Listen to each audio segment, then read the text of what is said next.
നമസ്കാരം. മലയാളി വാർത്തയിലേക്ക് സ്വാഗതം.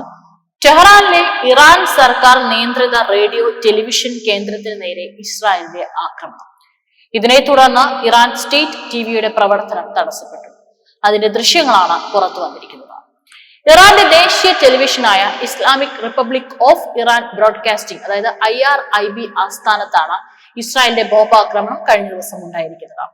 അവരുടെ തത്സമയ സംപ്രേഷണം നടക്കുന്നതിനിടെയാണ് ആക്രമണം. വളരെ ആവേശത്തോടെ ഒരു അവതാരക ഇസ്രായേലിനെതിരെ പറഞ്ഞുകൊണ്ടിരിക്കുന്നതിനിടയിലാണ് ബോംബ് വീണ് ആ കെട്ടിടം തന്നെ തകരുന്നത്. ആക്രമണത്തെ തുടർന്ന് സ്റ്റേറ്റ് ഓഫീസ് ഇടിഞ്ഞു പൊളിഞ്ഞു വീഴുന്നതും അവതാരക വളരെ ഭയപ്പെട്ട് രക്ഷപ്പെടാനുള്ള തന്ത്രപ്പാടിൽ കസേരയിൽ നിന്ന് എഴുന്നേറ്റ് പുറത്തേക്ക് ഓടുന്നതും ദൃശ്യങ്ങളിൽ കാണാം. ഇതാണ് ഇപ്പോൾ പുറത്തു വന്നിട്ടുള്ള ഈ ഒരു ദൃശ്യങ്ങളിൽ നിന്ന് വ്യക്തമാകുന്നത്. സാധാരണ ഇത്തരത്തിൽ മാധ്യമ ചാനലുകൾക്ക് നേരെയൊന്നും തന്നെ ആക്രമണം സാധാരണ നടത്താറില്ല. കാരണം ഇറാനെ സംബന്ധിച്ച് അവരുടെ കാര്യങ്ങളൊക്കെ തന്നെ പുറത്തുവിടുന്നത് ഇത്തരത്തിലുള്ള ചാനലുകളിലൂടെയാണ്. ഇവിടെ ആക്രമണം നടന്നതായി ഇറാൻ ഔദ്യോഗികമായി സ്ഥിരീകരിക്കുകയും ചെയ്തു. ഇറാന്റെ സർക്കാർ നിയന്ത്രിത വാർത്താ ഏജൻസിയായ ഇർനയിൽ ഇത് സംബന്ധിച്ച സ്ഥിരീകരണം വന്നിട്ടുണ്ട്. IRIB എന്നറിയപ്പെടുന്ന ഇറാന്റെ ദേശീയ ടെലിവിഷന്റെ ആസ്ഥാനം 2025 ജൂൺ 16 ഇസ്രായേലി ആക്രമണത്തിന് ശേഷം കത്തിയമരുന്നു എന്ന തലക്കെട്ടിൽ ഒരു ചിത്രവും ഇർന പുറത്തുവിട്ടു.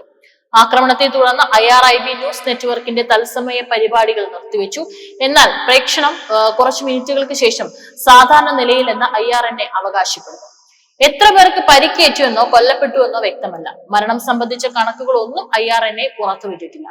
ഇറാന്റെ വിദേശകാര്യ മന്ത്രാലയ വക്താവ് ഇസ്മായിൽ ബഖായി തന്റെ എക്സ് അക്കൗണ്ടിലെ ഒരു പോസ്റ്റിൽ ദേശീയ ടെലിവിഷനിലെ ഇസ്രായേൽ ആക്രമണം ഒരു യുദ്ധക്കുറ്റമാണെന്ന് പറഞ്ഞിട്ടുണ്ട്. ഇറാൻ TV അല്പസമയത്തിനകം നിശബ്ദമാകുമെന്ന ഇസ്രായേൽ പ്രതിരോധ മന്ത്രിയുടെ വെല്ലുവിളിക്ക് പിന്നാലെയായിരുന്നു ആക്രമണം. ഒരു അവതാരക ഇസ്രായേലിനെതിരെ തത്സമയം വിമർശനങ്ങൾ നടത്തുന്നതിനിടെയാണ് സ്ഫോടനം നടന്നതെന്ന് ഇറാനിയൻ മാധ്യമങ്ങൾ റിപ്പോർട്ട് ചെയ്തു. ബോംബ് വീണതിന് പിന്നാലെയാണ് വാർത്താ അവതാരക തന്റെ സീറ്റിൽ നിന്നും ഇറങ്ങിപ്പോകുന്നതും ദൃശ്യങ്ങളിൽ പൊടിപടലങ്ങൾ നിറയുന്നതും കാണാനായിട്ട് സാധിക്കുന്നത്. അവതാരകയായ സഹർ ഇമാമി അല്പസമയത്തേക്ക് ഓഫ് എയറായി. എന്നാൽ അല്പസമയത്തിനകം അവർ സ്റ്റുഡിയോയിൽ തിരിച്ചെത്തി ബ്രോഡ്കാസ്റ്റിംഗ് തുടർന്നു. സംഭവത്തിന്റെ ദൃശ്യങ്ങൾ ഓൺലൈനിൽ വ്യാപകമായി പ്രചരിക്കുന്നുണ്ട്. സംഭവത്തിന് 1 മണിക്കൂർ മുമ്പാണ് ടെഹ്റാന്റെ TV സ്റ്റുഡിയോകൾ സ്ഥിതി ചെയ്യുന്ന ഭാഗം ഒഴിപ്പിക്കാൻ ഇസ്രായേൽ മുന്നറിയിപ്പ് നൽകിയിരുന്നത്. അതിനിടെ ഇറാന്റെ ദേശീയ മാധ്യമം ആക്രമിച്ചതിന് പിന്നാലെ ഇസ്രായേലിലെ മുന്നറിയിപ്പുമായി തുർക്കി പ്രസിഡന്റ് റജബ് തയ്യിബ് എർദോഗൻ രംഗത്തെത്തി. ഇപ്പോൾ ചെയ്യുന്നതിൽ ഇസ്രായേൽ ഖേദിക്കുമെന്ന് തുർക്കി പ്രസിഡന്റ് പറഞ്ഞു. ദേശീയ മാധ്യമം ആക്രമിച്ചതിന് ഇറാൻ തിരിച്ചടിക്ക് ഒരുങ്ങുന്നതായി റിപ്പോർട്ടിലുണ്ട്. ജനങ്ങൾ ടെൽ-അവീവ് ഒഴിയണമെന്ന് ഇറാന്റെ നിർദ്ദേശം. ടെഹ്റാനിൽ നിന്ന് എത്രയും വേഗം ആളുകൾ ഒഴിഞ്ഞു പോകണമെന്ന് US പ്രസിഡന്റ് ഡൊണാൾഡ് ട്രംപും ആവശ്യപ്പെട്ടു. ഇറാൻ അമേരിക്കയുമായി ഒരു ആണവ കരാർ ഒപ്പിടേണ്ടതായിരുന്നുവെന്ന് ട്രംപ് ആവർത്തിക്കുകയും ചെയ്തു. ടെഹ്റാൻ ഉടനടി ഒഴിപ്പിക്കണമെന്ന് ട്രംപ് ട്രൂത്ത് സോഷ്യൽ പ്ലാറ്റ്ഫോമിലാണ് കുറിച്ചത്. ഇറാന് ആണവായുധം ഉണ്ടാകാൻ പാടില്ല, താൻ അത് പലതവണ പറഞ്ഞിട്ടുള്ളതാണ്. എല്ലാവരും ഉടനടി ടെഹ്റാൻ വിട്ടുപോകണമെന്ന് അദ്ദേഹം പറഞ്ഞു. ഇസ്രായേൽ ആക്രമണം ശക്തമായതോടെ ഇറാൻ തലസ്ഥാനമായ ടെഹ്റാനിൽ നിന്ന് ഇന്ത്യക്കാരെ ഒഴിപ്പിക്കാനും ശ്രമം ആരംഭിച്ചു. ടെഹ്റാനിൽ നിന്ന് 148 കിലോമീറ്റർ അകലെയുള്ള കോമിലേക്കാണ് പൗരന്മാരെ മാറ്റുന്നത്. വിദ്യാർത്ഥികളടക്കം ഈ സംഘത്തിലുണ്ട്. 1600ഓളം ഇന്ത്യൻ വിദ്യാർത്ഥികൾ ടെഹ്റാനിലുണ്ടെന്നാണ് വിദേശകാര്യ മന്ത്രാലയം വ്യക്തമാക്കുന്നത്. അതേസമയം ഖമനേയിക്കെതിരെ നെതന്യാഹു വിമർശനം ഘടിപ്പിച്ചു. ഇറാന്റെ പരമോന്നത നേതാവ് അയത്തുള്ള അലി ഖമനേയി വധിക്കുന്നത് ഇസ്രായേലും ഇറാനും തമ്മിലുള്ള സംഘർഷം അവസാനിപ്പിക്കുമെന്നും നെതന്യാഹു പറഞ്ഞു. ഇറാനെതിരായ ഇസ്രായേലിന്റെ നിലവിലുള്ള സൈനിക നടപടികളെയും അദ്ദേഹം ന്യായീകരിച്ചു. അവ സംഘർഷം വർദ്ധിപ്പിക്കാതെ അവസാനിപ്പിക്കാനാണ് ലക്ഷ്യമിടുന്നതെന്നാണ് നെതന്യാഹു പറയുന്നത്. ഇറാന്റെ പരമോന്നത നേതാവ് അയത്തുള്ള അലി ഖമനേയിയെ വധിക്കാൻ ഇസ്രായേൽ തീരുമാനിച്ചെങ്കിലും അമേരിക്ക തടയുകയായിരുന്നു എന്നുള്ള റിപ്പോർട്ടുകൾ ഇന്നലെ വന്നിരുന്നു.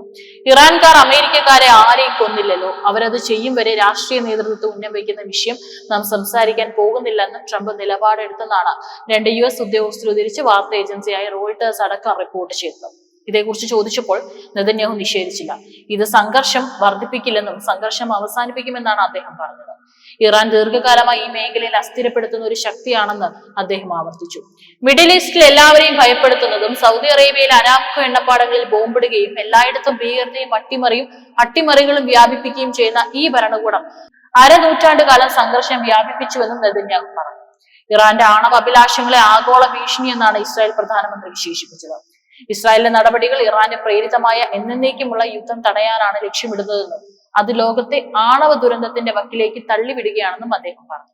ഖമനേയിയെ വധിക്കാൻ അവസരമുണ്ടെന്നാണ് ഇസ്രായേൽ അവകാശവാദം. ഇക്കാര്യം US മുന്നിൽ ഒന്നിലേറെ തവണ അവതരിപ്പിച്ചെങ്കിലും ട്രംപ് തള്ളിക്കളഞ്ഞതായാണ് റിപ്പോർട്ടുകൾ വന്നത്. ഇറാനെ ആക്രമിക്കും മുമ്പ് ട്രംപിനെ അറിയിച്ചിരുന്നുവെന്നാണ് നെതന്യാഹു പറഞ്ഞത്. ഇറാന്റെ പരമോന്നത നേതാവ് അയത്തുള്ള അലി ഖമനയെ വധിക്കാൻ ഇസ്രായേൽ തീരുമാനിച്ചെങ്കിലും അമേരിക്ക തടയുകയായിരുന്നു എന്നുള്ള റിപ്പോർട്ടുകൾ ഇന്നലെ പുറത്തു വന്നിരുന്നു. ഇതിനിടെ വിഷയത്തോട് പ്രതികരിച്ച നെതന്യാഹു രാഷ്ട്രീയ നേതൃത്വത്തെ വധിച്ചാൽ അത് സംഘർഷം വർദ്ധിപ്പിക്കില്ലെന്നും സംഘർഷം അവസാനിപ്പിക്കുമെന്നും പറഞ്ഞു. ഇറാൻ ദീർഘകാലമായി ഈ മേഖലയിൽ അസ്ഥിരപ്പെടുത്തുന്ന ഒരു ശക്തിയാണെന്നും അദ്ദേഹം ആവർത്തിച്ചു. സൗദി അറേബ്യയിൽ അരാംകോ എണ്ണപ്പാടങ്ങളിൽ ബോംബിടുകയും ഭീകരതയും അട്ടിമറികളും വ്യാപിപ്പിക്കുകയും ചെയ്യുന്ന ഈ ഭരണകൂടം അരനൂറ്റാണ്ടുകാലം സംഘർഷം വ്യാപിപ്പിച്ചുവെന്നും നെതന്യാഹു വിമർശിച്ചു. ഇറാൻ തലസ്ഥാനത്തിന്റെ പല ഭാഗങ്ങളിലും സ്ഫോടന ശബ്ദങ്ങൾ കേട്ടു. ഇറാനിയൻ തലസ്ഥാനത്തെ സൈനിക ലക്ഷ്യങ്ങൾ ആക്രമിച്ചതിനാൽ ഇസ്രായേൽ സൈന്യം ടെഹ്റാനിലെ സാധാരണക്കാരോട് ഒഴിഞ്ഞു മാറാൻ ആവശ്യപ്പെട്ടിരുന്നു. അതേസമയം ടെല്ലവീവിലും ഇറാനും ആക്രമണം തുടങ്ങിയിട്ടുണ്ടെന്നാണ് വിവരം. ജൂൺ 13-നാണ് ഓപ്പറേഷൻ റൈസിംഗ് ലയൺ എന്ന പേരിൽ ഇസ്രായേൽ ഇറാനിൽ ബോംബ് ആക്രമണം ആരംഭിച്ചത്. ടെഹ്റാൻ ഒരു ആണവ ബോംബ് നിർമ്മിക്കുന്നതിന്റെ വക്കിലാണെന്നും ആണവ ബാലിസ്റ്റിക് മിസൈൽ പദ്ധതികളെ ലക്ഷ്യമിടുന്നുവെന്നും പറഞ്ഞുകൊണ്ടായിരുന്നു ഇസ്രായേൽ ആക്രമണം. അതേസമയം സംഘർഷം രൂക്ഷമാകുകയും ഇരു രാജ്യങ്ങളെയും സാധാരണക്കാർ അഭയം തേടി ഓടുകയും ചെയ്യുന്ന സാഹചര്യത്തിൽ തങ്ങളുടെ ലക്ഷ്യങ്ങൾ നേടിയെടുക്കുന്നതിനുള്ള പാതയിലാണെന്നും ഇസ്രായേൽ അറിയിച്ചു. ഇറാന്റെ തലസ്ഥാനമായ ടെഹ്റാനിൽ നിന്ന് പുറപ്പെടുന്ന ഹൈവേകളിൽ ഗതാഗത കുരുക്ക് അനുഭവപ്പെടുന്നുണ്ട്. ഇസ്രായേലിന്റെ ആക്രമണത്തിൽ നിന്ന് രക്ഷ നേടാൻ താമസക്കാർ വീടുകൾ ഉപേക്ഷിച്ച് ചെറിയ പട്ടണങ്ങളിലേക്ക് പോവുകയാണ്. ടെലവീവിനും ജെറുസലേമിനും ഇറാൻ നടത്തിയ ബാലിസ്റ്റിക് മിസൈൽ ആക്രമണങ്ങളെ തുടർന്ന് ഇസ്രായേൽ പ്രതിരോധ മന്ത്രാലയം മുന്നറിയിപ്പ് നൽകിയിട്ടുണ്ട്. ഇറാനിയൻ റവല്യൂഷണറി ഗാർഡുകളും സമാനമായ മുന്നറിയിപ്പ് നൽകി. ഇറാന്റെ സ്റ്റേറ്റ് TV, പോലീസ് ആസ്ഥാനം, 3 വലിയ ആശുപത്രികൾ എന്നിവ ഉൾപ്പെടുന്ന മധ്യ ടെഹ്റാനിലെ 3,30,000 ആളുകളോട് ഒഴിഞ്ഞുപോകാൻ അധികൃതർ ആവശ്യപ്പെട്ടു. ജൂൺ 13-ന് ഇസ്രായേൽ നടത്തിയ ആക്രമണങ്ങളിൽ 224 പേർ കൊല്ലപ്പെട്ടതായി ഇറാൻ അറിയിച്ചു. അതേസമയം മേഖലയിൽ ഉടനീളം ഇറാൻ നടത്തിയ ആക്രമണങ്ങളിൽ 24 പേർ കൊല്ലപ്പെടുകയും 400 പേർക്ക് പരിക്കേൽക്കുകയും ചെയ്തതായി ഇസ്രായേൽ അറിയിച്ചു.